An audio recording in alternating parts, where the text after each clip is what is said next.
Hello friends, welcome to my channel. આ ગુજરાતી આયુર્વેદની ચેનલમાં તમારું સ્વાગત છે। આજે આપણે આ વિડીયોમાં શરદી અને ગમે તેવી ઉધરસ મટાડવા માટેના આયુર્વેદિક ઘરેલું ઉપચાર વિશે વાત કરવાની છે।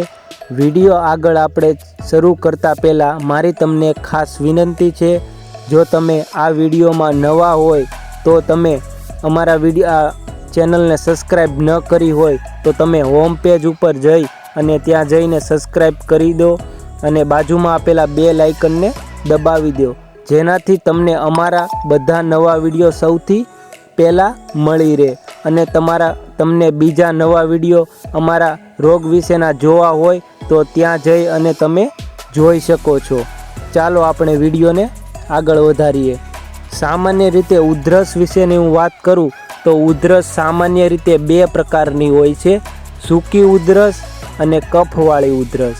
શિયાળાની ઋતુમાં જે ઉધરસ આપણને જોવા મળે છે તે સૂકી ઉધરસ છે।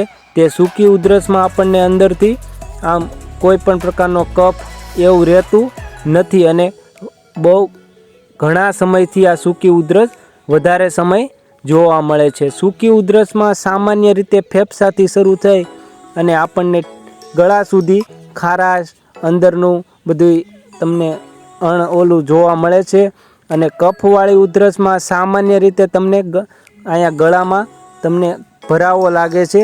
તે માટે કફવાળી ઉધરસ આપણને ઉનાળામાં અથવા કોઈ પણ ચોમાસાની ઋતુમાં જોવા મળે છે। તો આજે આપણે આ વિડીયોમાં આ બંને ઉધરસ, સૂકી ઉધરસ અને કફવાળી ઉધરસ, આ બંને ઉધરસના મટાડવા માટેના ઉપાયો વિશે આજે આપણે જોવાનું છે। ચાલો આપણે ઉપાયો આગળ વધારીએ। આમ જોઈએ તો સૂકી ઉધરસ માટેનો હું તમને હમણાં આ ઉપાય બતાવું। સૂકી ઉધરસ માટે તમારે ઉપાય કરવાનો છે, જેમાં તમારે અડધી ચમચી લીંબુનો રસ અને 2 ચમચી દેશી મધ આ બંનેને બરાબર મિક્સ કરી અને મિક્સ થઈ જાય પછી તેને આંગળીની મદદથી ચાટી જવાનું છે।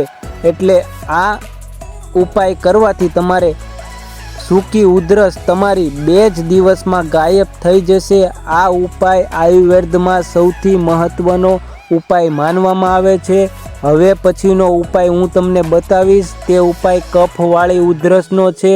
આ કફવાળી ઉધરસ સામાન્ય રીતે ચોમાસાની ઋતુમાં સૌથી વધારે જોવા મળે છે।